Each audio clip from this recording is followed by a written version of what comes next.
one of the oldest titles in the British royal family is the Duke of York, traditionally given to the second son of the ruling monarch. Being the youngest son, being the spare, is a really difficult role. There is no job spec. Throughout its 600-year history, the House of York has had more than its fair share of scandal.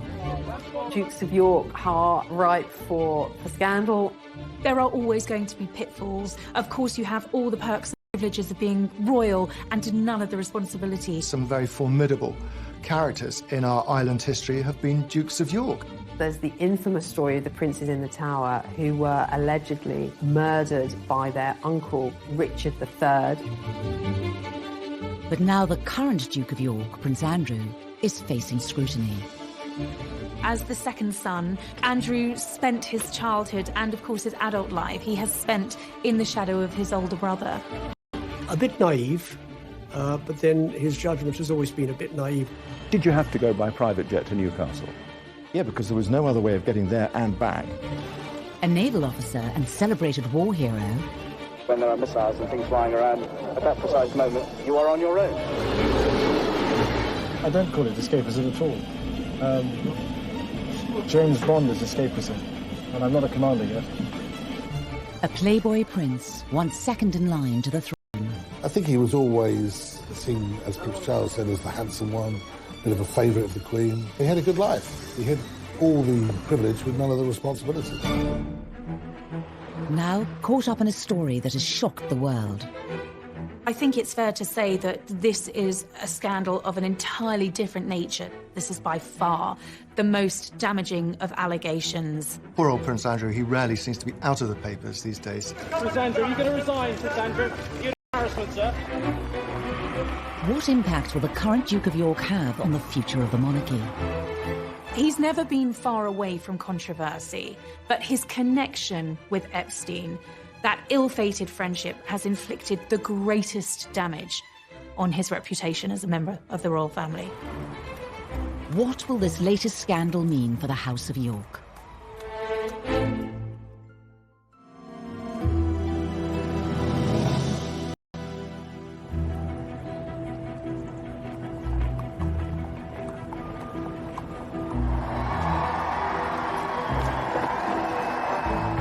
Within the Royal House of Windsor, there are several different titles traditionally bestowed by the monarch.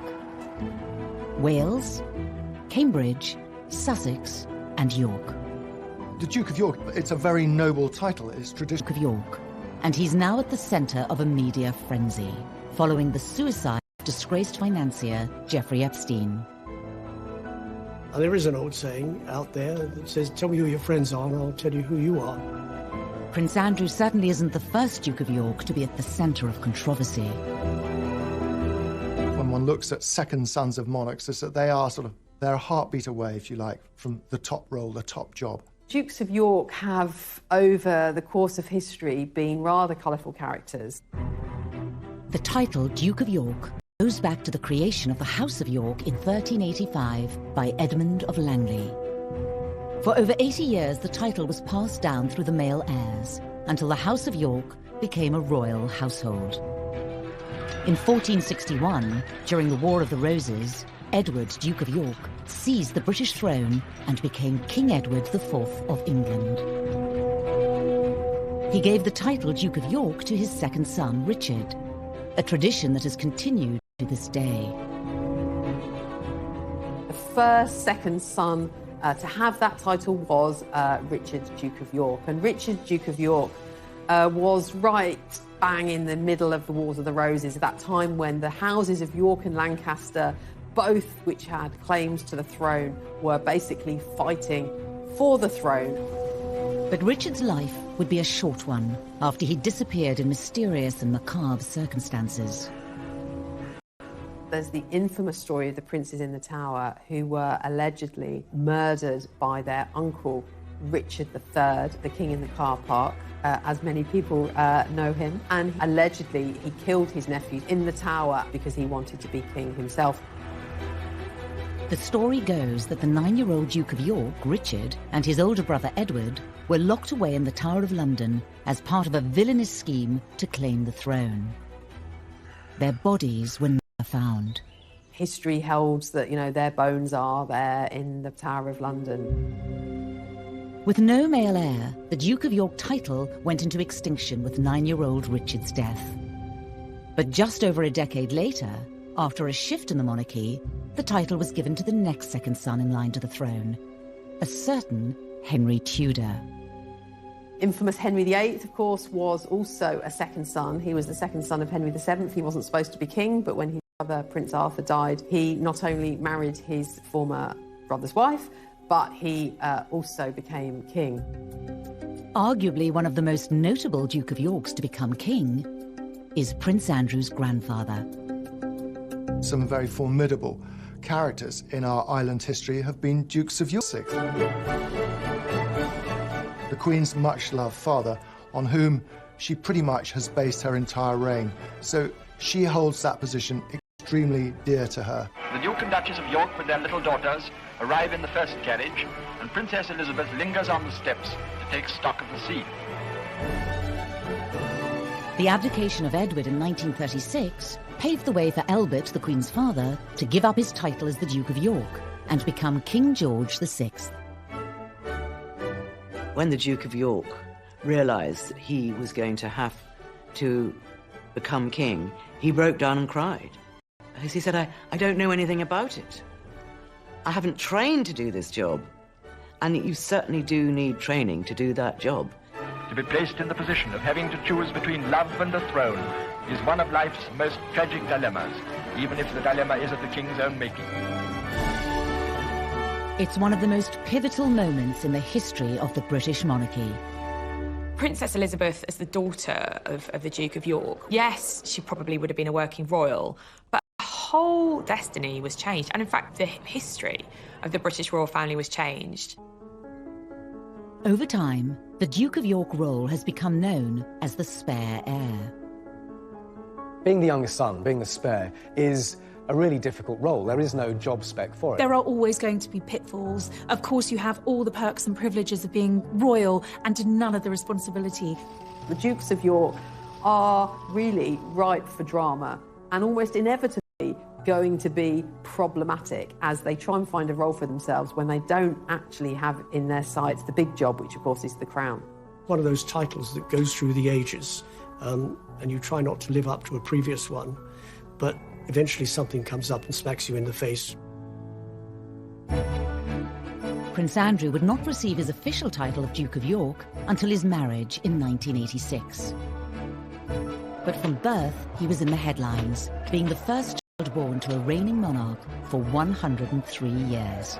Prince Andrew had a very happy childhood. He came 12 years after the Prince of Wales was born, and of course a little bit after Princess Anne was born. The third of 4 children, it was rumoured that he was the Queen's favourite. I suppose some might say that Andrew was spoilt far more than Charles was. I think family friends have certainly told me that he was the favoured son. She had more time for Andrew. He was her golden-haired little angel. It's said this perceived favouritism led to Andrew developing certain characteristics.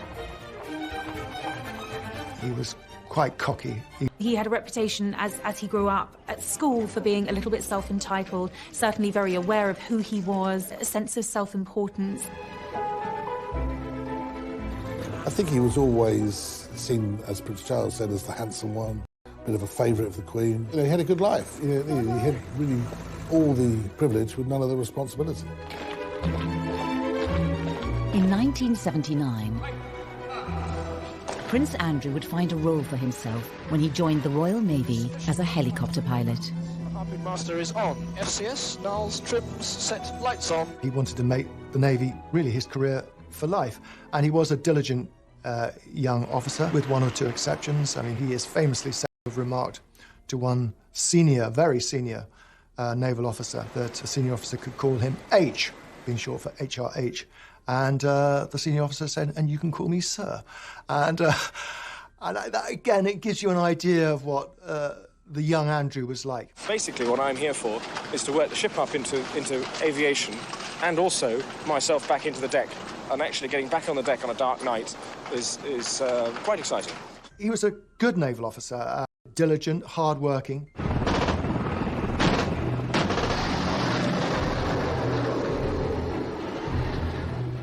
Three years later, Prince Andrew was deployed into the heart of the Falklands War, despite Prime Minister Margaret Thatcher having doubts over a young, high-profile royal going into battle. He wasn't there as some sort of figurehead being tucked away from the action. He was in the middle of the action, flying Royal Navy helicopters as decoys sometimes. So very brave, very important, and clearly a very important moment in his life. Harnesses locked tight to the back, please. The ruling monarch's second son fighting on the front line captured the headlines. At the time, you know, the Queen's second son to be involved in military service in this high-profile war, the Falklands War, that, you know, was something that the whole country were very much glued to their television screens. I mean, this really was quite something, really, for a royal to be involved in this way. When the war ended in 1982, Prince Andrew returned to Portsmouth aboard HMS Invincible, and it was to a hero's welcome.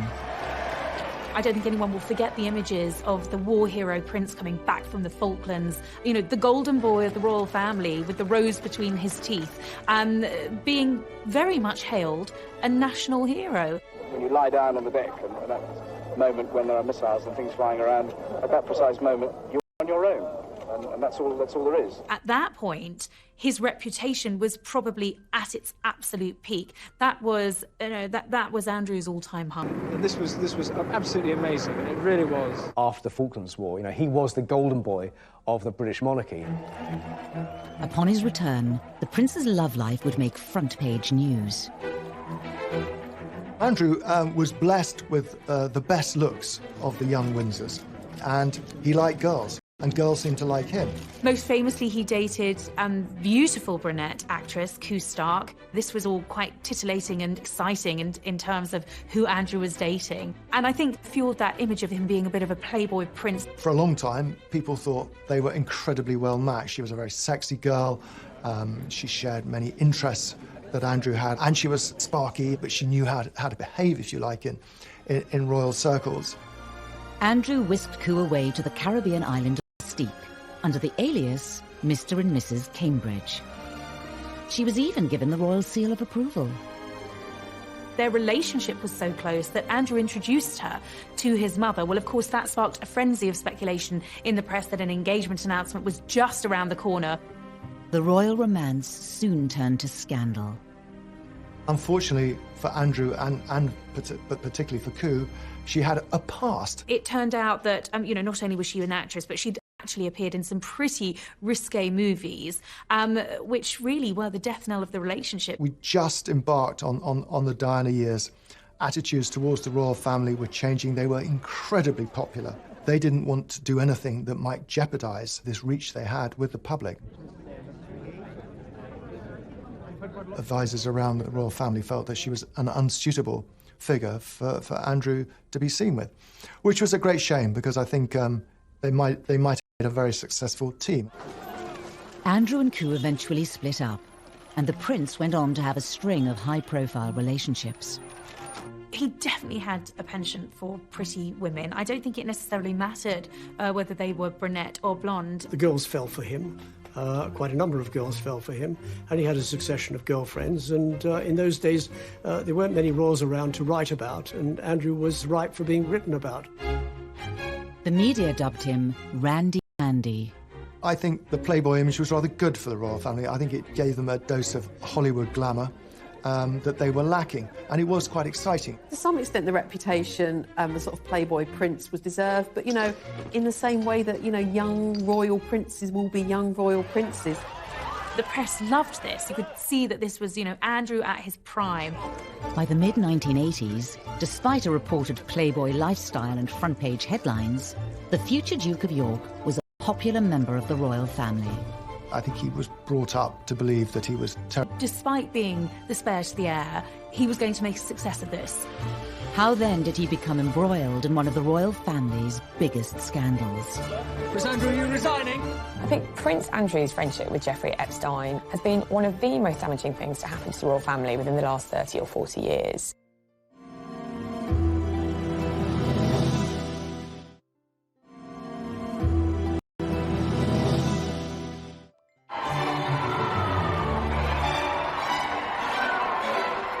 Members of the royal family are often given titles upon marriage, and Prince Andrew was no different.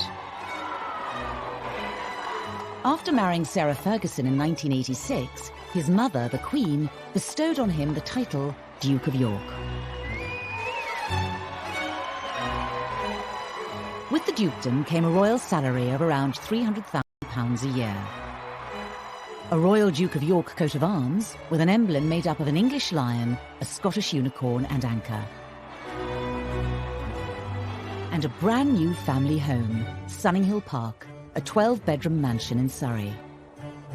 Being the Duke of York, of course, a role that comes with all the perks and privileges, life in a palace, a valet, a butler, his every whim catered for. I mean, Andrew had all of that, a life of luxury, a life of privilege. Connected by title rather than blood, Prince Andrew was now part of a house and lineage dating back over 600 years.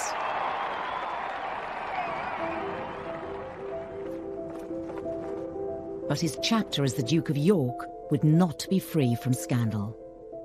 In 1999, Prince Andrew was introduced to Jeffrey Epstein. This acquaintance would go on to result in one of the House of York's biggest controversies.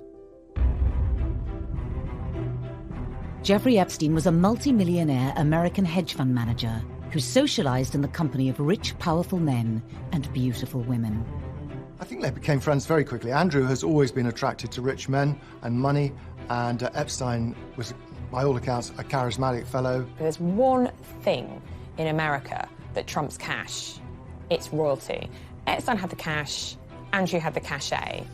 And of course, Andrew was a real-life prince. Americans love British royalty.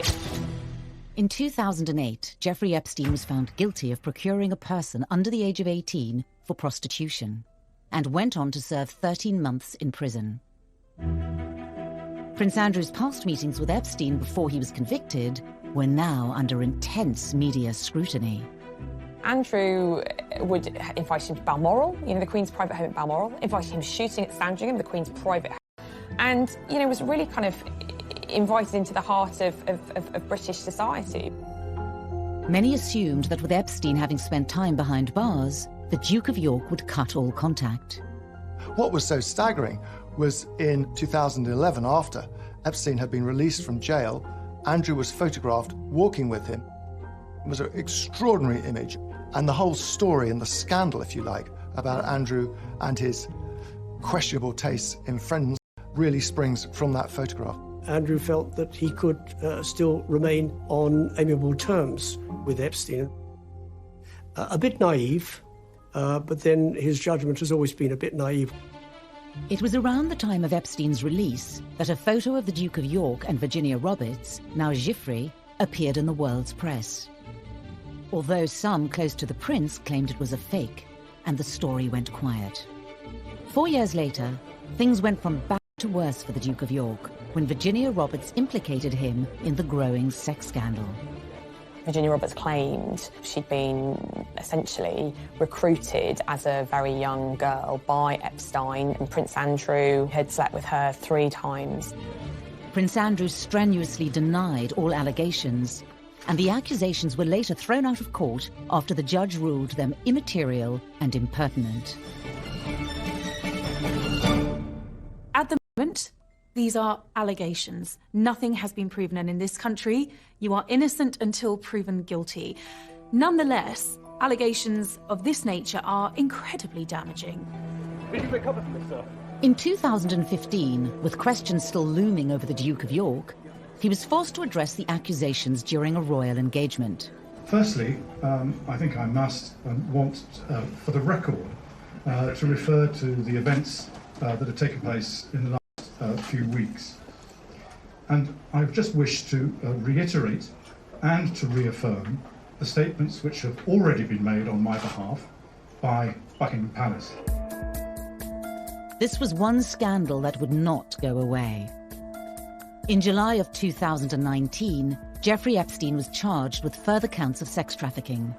He committed suicide in his cell whilst awaiting trial. With the eyes of the press back on Epstein and his associates, Prince Andrew once again became front-page news. This time it was a video from 2010. And like the photo in Central Park, it showed the Duke of York spending time with Epstein after the latter's conviction. A video of Andrew at Epstein's townhouse in Manhattan, where there was lots of going on. The Duke of York strongly denied any wrongdoing, but the press continued to ask serious questions of him. Members of the royal family have to be really careful about the company they keep. And I think that the main charge against Andrew is the company he has kept. He's guilty of one thing, and that's poor judgment, of going to see Epstein after he was convicted. The ultimate lack of judgment is having a friendship with Epstein at all. He sounds like an evil, dreadful pedophile. Prince Andrew's accusers were turning up heat. In explosive scenes captured outside a New York courtroom in the summer of 2019, Virginia Roberts continued to accuse the Duke of York. On the steps of the court, Virginia Roberts said, and this is incendiary, said Andrew knows what he has done. He knows exactly what he's done, and I hope he comes clean about it. Thank you. That's what forced Prince Andrew into issuing his latest statement. The Duke of York chose to clarify the facts around his relationship with Epstein by issuing a statement. As well as being appalled by the alleged crimes, Prince Andrew claimed that he only saw Epstein once or twice a year, and that he did not see, witness or suspect any behaviour of the sort that subsequently led to his arrest and conviction. I think he was trying to apologise. It just prolonged the story, made everything worse, and it raised a lot more questions. It does beg the question, well, why has it taken him 9 years to respond in the way he has? The photograph has been around and the allegations since before 2010. Why on earth didn't he say something then? In spite of the negativity in the press, Her Majesty the Queen has continued to stick by her son. He assured her of this the first time round in 2011, and he assured his mother then that she had nothing to worry about. I was told by a source very close to the family he has her full support. And after this news had broken, the Queen was pictured being driven to church in Scotland with her second son, smiling broadly for the camera. What better way, I suppose, to send out a very clear signal and show of support? The Queen was once again standing by her son. It certainly isn't the first time that the Queen's second son has had questions asked of him by the world's media. I think in royal circles there's a bit of a despairing and wringing of their hands because, this wasn't just a one-off. There has been so many questionable decisions that Andrew has made, and there's a sense of for goodness sake, when were you going to wise up? The comments that are made about an extravagant lifestyle and so forth. Is that fair? What is an extravagant lifestyle?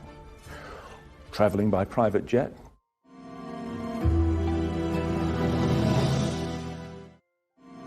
Don't care, you don't care, we can come from anywhere. Raise your hands, everybody drink again. Drinks up, shake up, do you wanna be to go? Drinks up, shake up, move, hey, but you.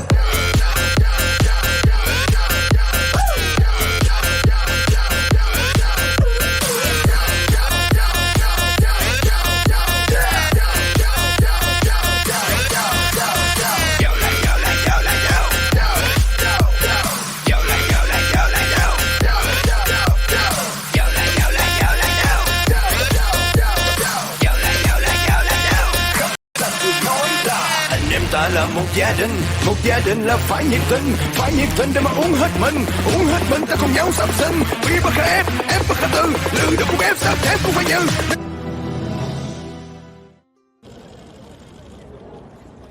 In 2019, the Duke of York, Prince Andrew, hit the headlines following the suicide of convicted paedophile Jeffrey Epstein.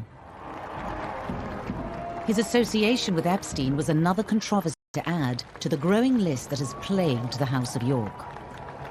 Prince Andrew's not the first Duke of York to be mired in controversy, but I certainly think the Epstein allegations are perhaps some of the more serious in the history of Dukes of York.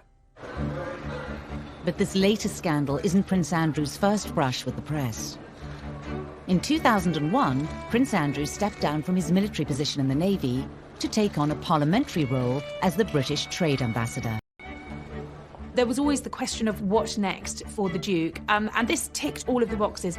Andrew was determined to make a success of being trade envoy, and I think as an ambassador for Great Britain, certainly in those early days of that role, I think he did quite a good job. I mean, he certainly had pulling power. You would hear MPs saying that he was the greatest asset for Britain in terms of trade and industry, because frankly, you get a call saying, would you like to meet Prince Andrew, the Duke of York? Yes. Prince Andrew's royal profile opened many doors for British trade. Pretty impressive, 6,000 jobs and £1 billion worth of investment. I mean, that's not something to be sniffed at, is it? It isn't. And what's really encouraging about that is that that's gone into about 931 starting and scaling businesses, and 97% of those 931 are still operating today, and they're still growing. But some also feel that the Duke of York's new job came with other perks. Every June, every royal correspondent goes to Buckingham Palace to look through the royal accounts, and we all go straight to the travel document, because that's the one we all understand. How much the royal train costs, how much those private flights are costing. And year after year, he would be at the top of the list.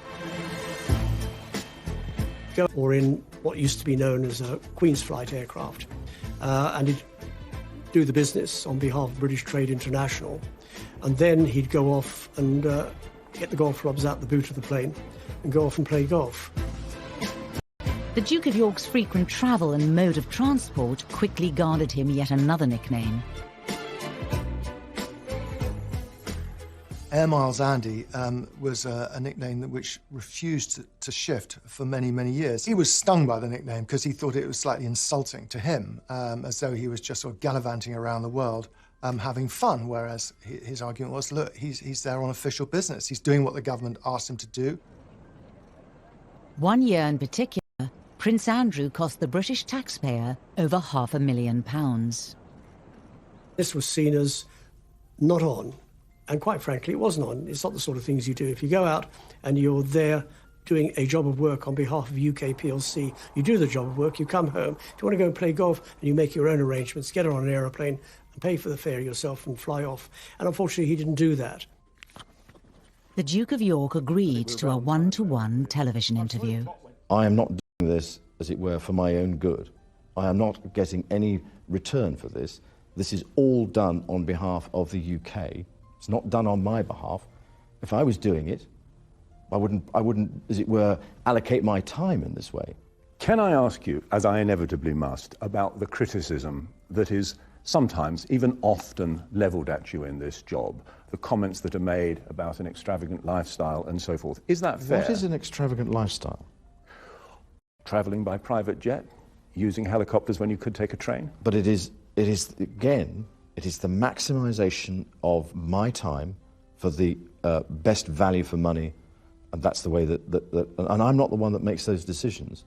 In truth, it became quite a problematic role for Andrew. I think he frequently found himself having to defend the flights that he was racking up. That became an issue. That became more of the story than Andrew representing Britain overseas, and that was a problem. Did you have to go by private jet to Newcastle? Yeah, because there was no other way of getting there and back, bearing in mind from what I was doing before and what I was doing afterwards. On top of the alleged travel perks, Andrew continued to be in the headlines. Once again, it was because of the company he was keeping. It was the meeting with the Gaddafis where I think eyebrows were raised.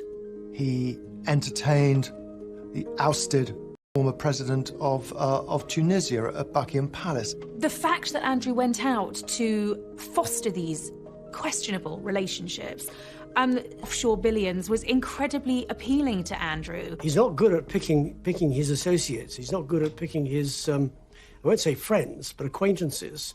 Bottom line, he's grown up in palaces and castles. He's the son of the Queen. He is used to a certain sort of lifestyle. So guess what? He mixes with people who have that similar sort of jet-set lifestyle. Andrew has perhaps been rather naive and not really perhaps understood the kind of, at least the optics of some of what he has done. I think Andrew felt that he had this official role as trade envoy for the UK government and was doing a great job. He's very thin-skinned, and he takes any kind of criticism extremely personally and angrily, in fact. The press continued to question the Duke's suitability for the trade envoy role. I think the press became less supportive over the years. I think he was on the receiving end of quite a lot of criticism. Was it unfair? I would argue not, because I think some of the decisions Andrew made were bad decisions. Some of the business affiliations were not clever. It was at this moment, with huge pressure mounting on Prince Andrew's job, that the photo with Jeffrey Epstein in Central Park was released, sealing the trade ambassador's fate. He mixed business with pleasure, and if you're going to mix business with pleasure, be very careful about the pleasure that you mix with, and he wasn't. There was MPs who had described Andrew as the most glittering asset for Britain overseas. That was when those MPs then turned on the Duke and said, he's got to go. This is untenable. In 2011, Prince Andrew stepped down from his role as trade ambassador. I think that actually he felt it wasn't guilty of anything, but it was undermining his position as a trade ambassador and embarrassing the Queen and the Queen's government. And I think he felt it would be best if he just stepped aside at that time. And I think that it probably stopped the continual onslaught in the media, and that's probably what was needed. How are you today, sir? Within the Royal House of York, it's not just the Duke who has received negative publicity. By his side for many years was the Duchess of York, Sarah Ferguson, who was no stranger herself to scandal and controversy. Sarah has a very contagious personality. Andrew was very much drawn to her. It was the ultimate royal fairy tale in many ways, and then it all came unstuck.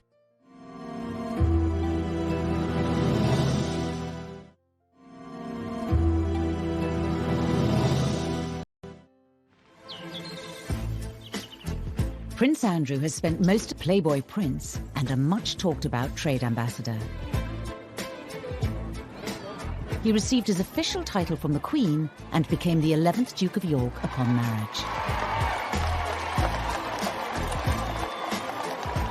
Fergie and Diana were very good friends. Come on. And Diana was always trying to find a boyfriend for Fergie. And she came up with the idea of Andrew. Sarah Ferguson was typical jolly hockey sticks, daughter of an army officer, a polo player, skiing all over the Alps in the winter. She was always going to be an interesting addition to the royal family. And on top of that, she and Diana got on really well. Every June, when attending royal ascot, the Queen has a house party at Windsor Castle. And on this occasion, Diana invited Fergie, as she was known, with her freckles and hair and outgoing, bubbly humour. And she and Andrew apparently got on extremely well, so much so that they were feeding each other profiteroles from the dining room table. It was at lunch, wasn't it? Yes. We were made to sit next door to each other at lunch at Ascot. Yes, and you made me eat chocolate profiteroles, which I didn't want to eat at all. I then didn't have it, so I got hit. The Queen was delighted. She has always really enjoyed Fergie's company. Fergie's a horsewoman. She loves dogs, she loves country life, and she's fun. She's a really special girl, and the Queen absolutely adored her. Before long, the couple had announced their engagement. Could I ask you then, Miss Ferguson, do you remember what he said? Absolutely. But I'm not telling you. There would have been a sigh of relief that Randy Andy's days of hitting the nightclubs were over. I mean, this was really the height of popularity for the royal family, the wedding of Charles and Diana, William and Harry being born, and then it was Andrew and Fergie. The press were hugely interested in Andrew and Sarah. They were tactile, they were loving, they were everything that Charles and Diana weren't. They were a great story. In 1986, just 5 months after becoming engaged, the pair married at Westminster Abbey. Prince Andrew and Sarah Ferguson became the Duke and Duchess of York. I think what was so exciting for the press during this period of those royal marriages was that for the first time they had the original Fab Four. You know, you had Andrew and Fergie, Charles and Di, these two very glamorous women. They were out there on the world stage. And I think at that period, you know, the future was very sunny and very bright for the royal family. The couple were whisked away on royal tours of Canada and North America, where the Duchess made quite an impression. What I remember about that in particular was the whole tour letting my darling husband of a year and a day do all the public speaking.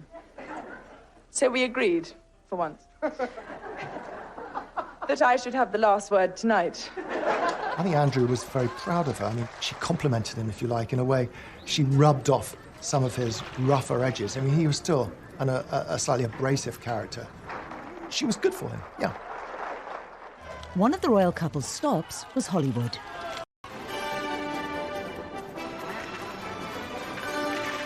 I was on the royal tour when they were in Los Angeles, and they were a huge success. Everybody loved them. At last, I have the turn to talk. All these men around here. Love you! I'll see you later. Fergie appeared in different little outfits and had different bows in her hair, and it was all quite over the top. I'm so amazed by Los Angeles and the welcome that you've given us and me. But I never forget that the only reason I'm here is because I'm married to the Duke of York. There was a big reception and all the sort of LA crowd, and Fergie and Andrew really did well there. By 1990, the couple had welcomed 2 children, Beatrice and Eugenie. But cracks were beginning to form in the marriage. Fergie was finding life at the palace extremely difficult. She was being criticised hugely at this stage of her life. She didn't have Prince Andrew at her side because he was away doing his naval duties. So things just really started to break down. Captain. Good evening, sir. It's Red 30 Ranger, 6 miles. As well as the royal tours, Prince Andrew was still serving as a naval officer, spending more and more time away from his family. Captain Roger, yes, thank you very much. As a commanding officer, you can, on occasions, get extremely lonely and isolated if you're not careful. It's terrible. I mean, you're going away and leaving what you love behind. It's a fantastic job. All 3 services, a fantastic job for a single man. It's getting less and less so for a married man. I don't call it escapism at all. James Bond is escapism, and I'm not a commander yet. Sarah was basically a single mother at home with raising 2 children, and it put a huge strain on the relationship.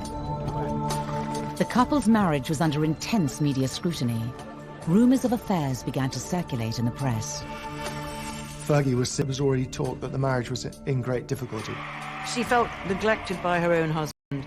She was being given a really hard time by the press. I think she was incredibly vulnerable. Speculation continued for months until the Duke and Duchess of York were forced to make an announcement. When Andrew and Sarah announced their separation in early 1992, very rapidly she was seen to be involved with a man who was euphemistically described as her financial advisor. A royal separation was only the start of the controversy for the Duke and Duchess of York, after now infamous photos of Sarah Ferguson were released in the media. I was with John Bryan the night the pictures appeared in one of the tabloid newspapers, and I'd gone to his flat with the Daily Mirror, and he phoned Fergie, and I could hear him talking to her, and you know, he's saying, it's bad, it's worse than we thought. They've managed to get pictures of her on a sunbed, and she was having her toes sucked by her financial advisor. These pictures were compromising, they were embarrassing, you know, shameful for Fergie. Things quickly worse for the Duchess of York. Poor Fergie, the following day, she had to go down to breakfast at Balmoral Castle, where all the papers were all laid out, as they always are every day, on a sideboard, and she had to sit there, and sort of the humiliation must have been awful for her. She fled Balmoral in tears, and she didn't return for a very long time. Sarah Ferguson was really cast to the outer darkness. It was the final nail in the coffin for Andrew and Sarah. The Duke and Duchess of York's relationship troubles were publicised the world over. Combined with other royal scandals, 1992 would prove to be a year that would haunt the Queen. It has turned out to be an annus horribilis. Expect that I'm not alone in thinking it so. The 1990s was a series of disasters, 1992 being the worst year in terms of royal breakups. 3 royal marriages, 3 of the Queen's children separated in 1992. Princess Anne divorced, Andrew and Fergie separated, Charles and Diana separated. Not only were her children's marriages deteriorating, but they were being played out in the press in the most lavish, spectacular fashion. It culminated in that famous speech that she gave in which she described 1992 as her annus horribilis, her horrible year, her worst year, if you like. 4 years later, Sarah Ferguson and Prince Andrew finally divorced. Although no longer considered a royal, she was allowed to retain her title as the end to the media frenzy circulating the House of York.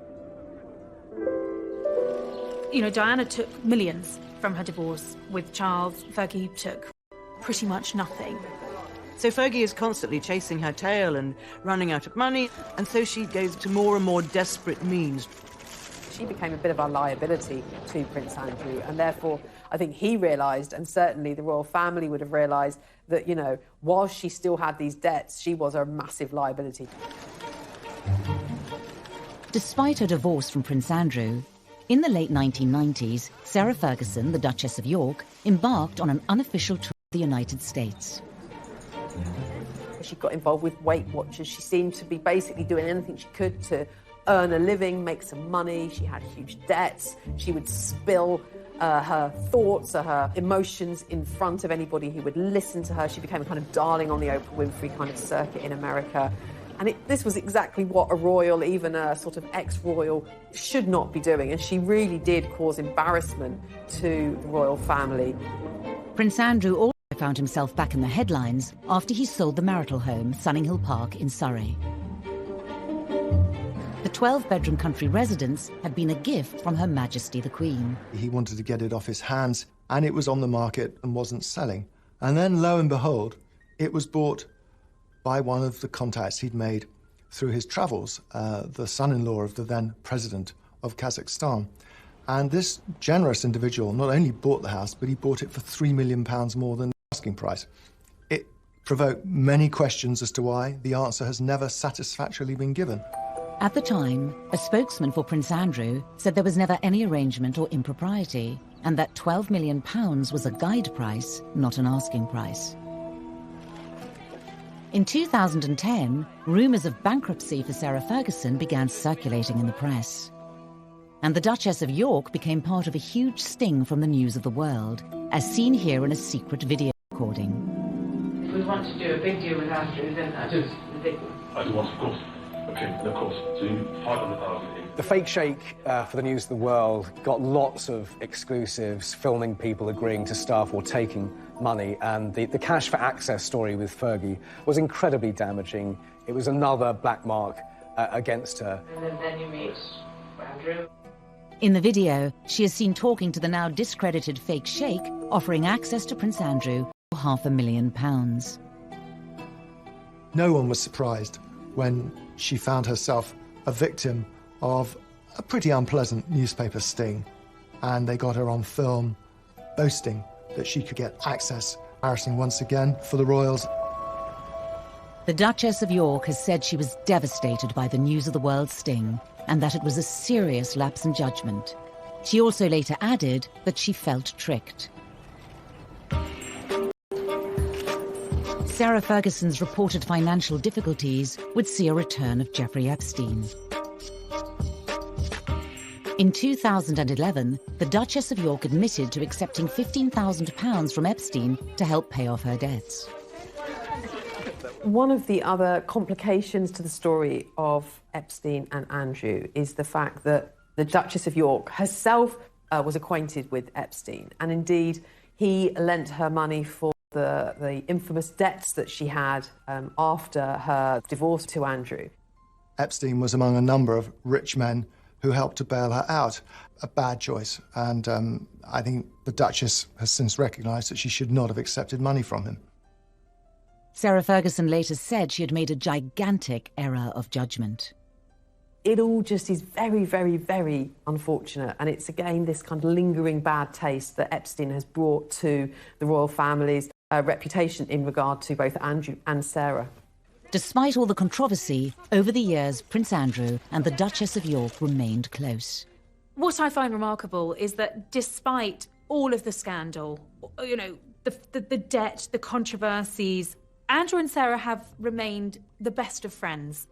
With the whole Epstein affair, Fergie has absolutely kind of stood by her man. I think she's been the one who's been in scrapes before, and Andrew's always stood by her. He's never thrown her to the wolves. He's always looked after her financially, emotionally. And I think this time she felt able to repay a lot of that debt. With the Epstein scandal showing no signs of disappearing and Prince Charles set to one day take the throne, what does the future hold for the Duke of York and his family?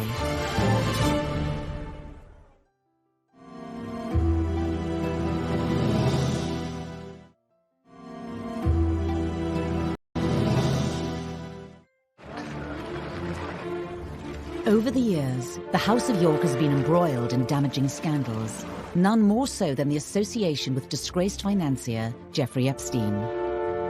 I think that Andrew's judgment is probably clouded partly by the life he's led, his upbringing.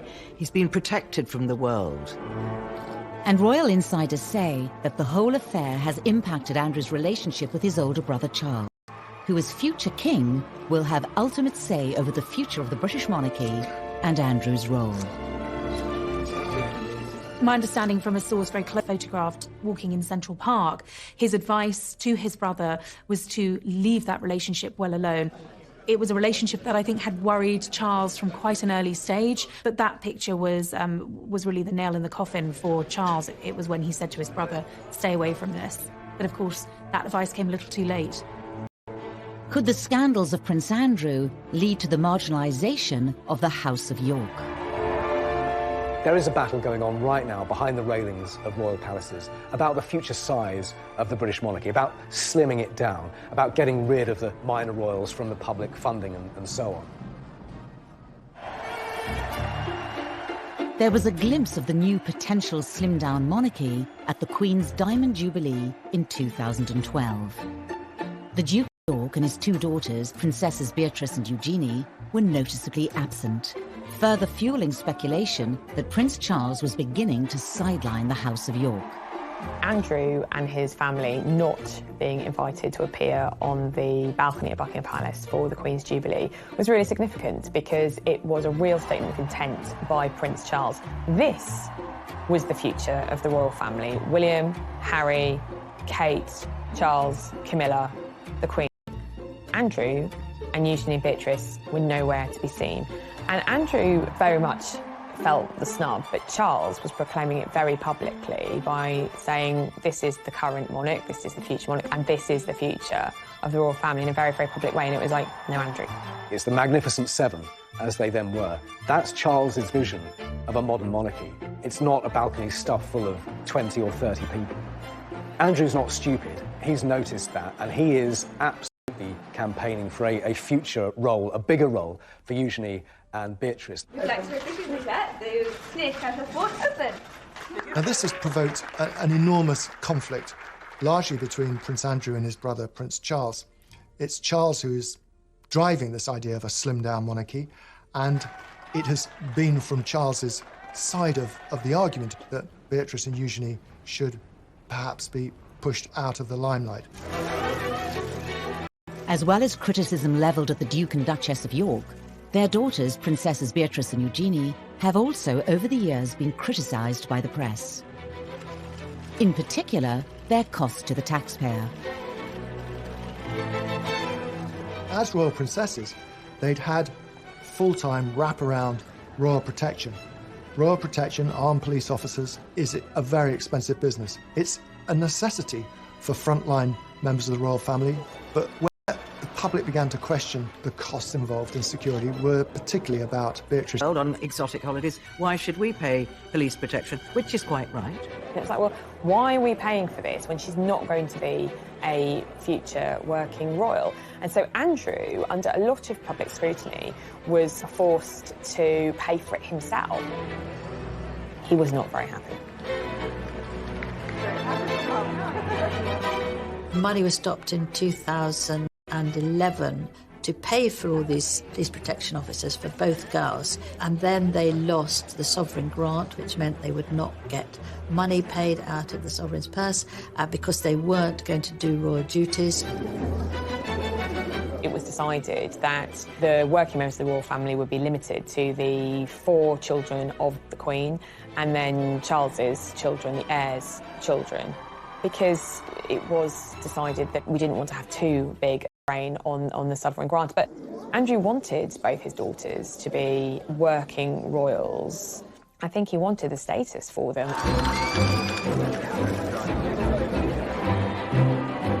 Look at the Princess Royal. She's got 2 children, Peter Phillips and Zara Tyndall.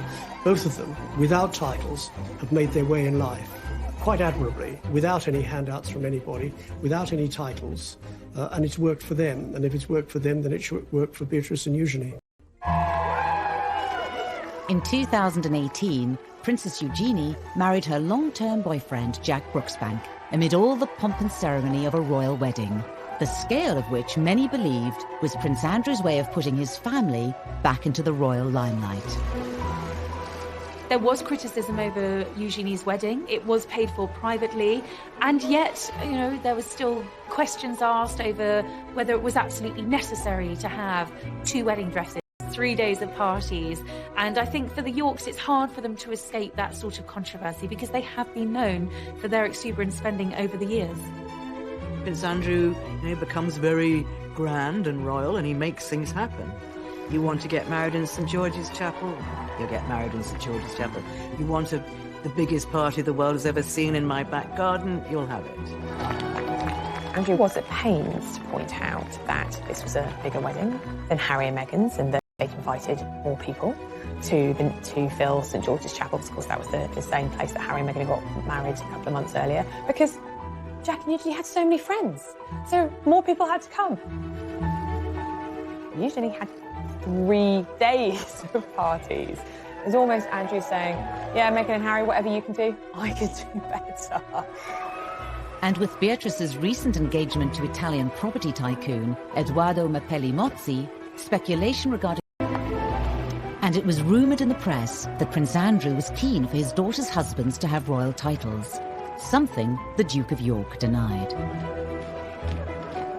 It's very interesting the way that Princess Eugenie is still styled. Because her husband hasn't got a title, officially she should now be Mrs. Jack Brooksbank, and in the court circular and in correspondence, because that's her very archaic official title. But it's very interesting that she is styled Princess Eugenie, Mrs. Jack Brooksbank.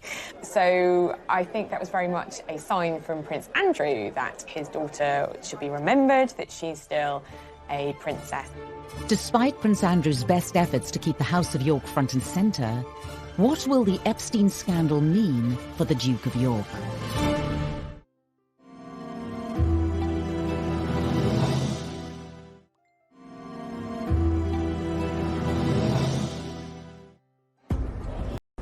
In the summer of 2019, fresh revelations in the Epstein scandal emerged, once again threatening to engulf the Duke of York. Did you recover from this, sir? He's never been far away from controversy, but his connection with Epstein, that ill-fated friendship, the Epstein connection, has inflicted the greatest damage on his reputation as a member of the royal family. In July, federal prosecutors filed new charges and once again arrested Jeffrey Epstein. Prince Andrew's continued friendship with Epstein was once more called into question.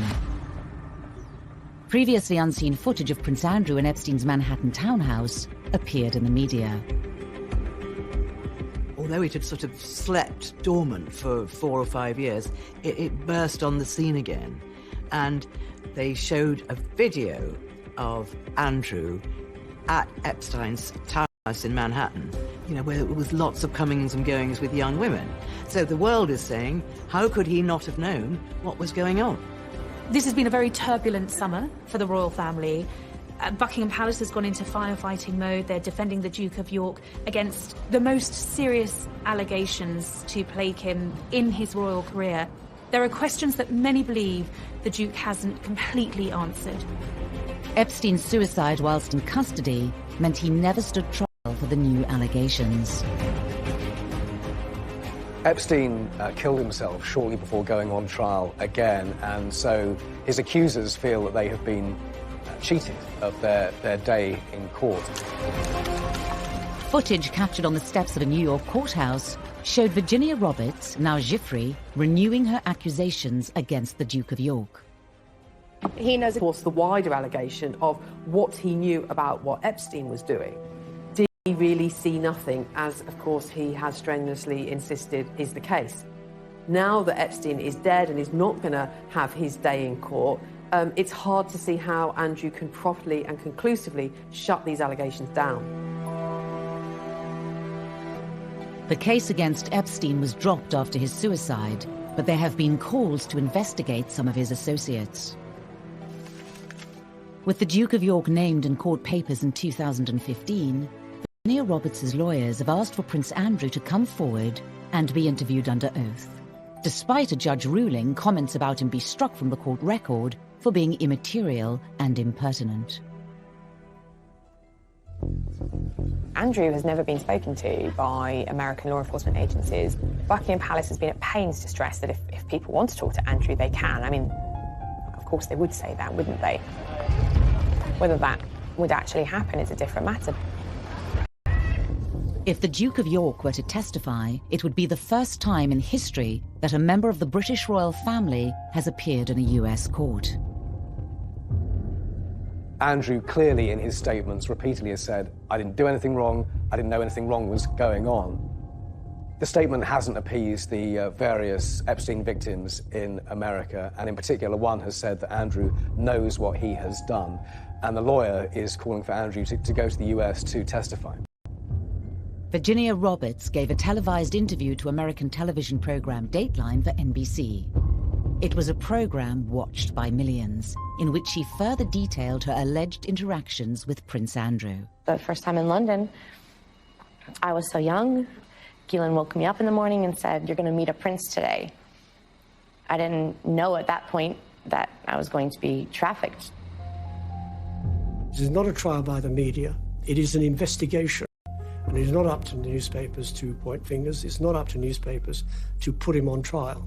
It is up to the Americans, as and when they have a case.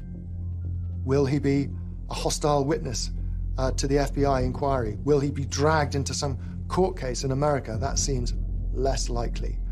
But surely someone is going to want some answers to very many questions about his connection to Jeffrey Epstein, to the girls, and to all those stories which have been buffeting the royal family throughout the summer months. Despite his protestations of innocence, we don't really know what happened, and therein lies the problem. And I think that this will continue to dog him, this affair. Yet to be seen. The royal family are, by their very nature, loyal to one another, and they close ranks and support each other. But Prince Andrew is testing that policy and that loyalty and, you know, family ties absolutely to the limit. The royal family, over the centuries, have been involved in all sorts of allegations, innuendo, scandals, and they have survived. They've survived for over 1,000 years, and they will continue to survive. Individual members of the royal family are not involved in this, only Prince Andrew. As Prince Andrew's future is discussed and speculated upon in every quarter, the title Duke of York is itself facing an unknown future.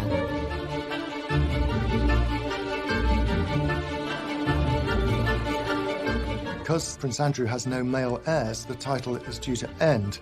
But Andrew has only 2 daughters, and as things stand at the moment, as I understand it, the title will go into abeyance or die with him, if you like. And then it'll be up to another monarch, Prince William, who has 2 sons, and he could give his son, Louis, the title Duke of York when he comes to the throne. Currently 8th in line to the throne, questions remain over Prince Andrew's future and that of the royal house of York. His diary is having to be cleared because of the continued speculation, and it's really unsure and uncertain quite what's going to happen next in terms of how Andrew's going to rebuild what is now a very tarnished reputation.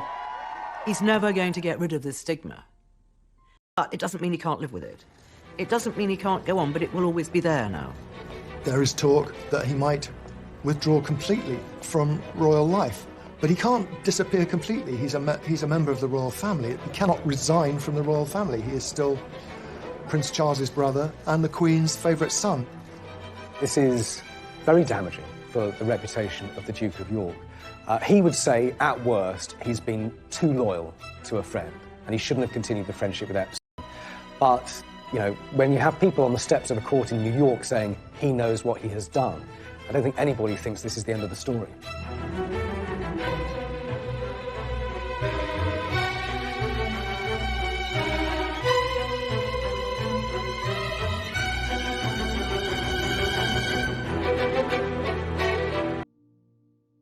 Eventually something comes up and smacks you in the face. Prince Andrew would not receive his official title of Duke of York until his marriage in 1986. But from birth, he was in the headlines, being the first child born to a reigning monarch for 103 years. Prince Andrew had a very happy childhood. He came 12 years after the Prince of Wales was born, and of course a little bit after Princess Anne was born. The third of 4 children, it was rumoured that he was the Queen's favourite. I suppose some might say that Andrew was spoilt far more than Charles was. I think family friends have certainly told me that he was the favoured son. She had more time for Andrew. He was her golden-haired little angel. It's said this perceived favouritism led to Andrew developing certain characteristics.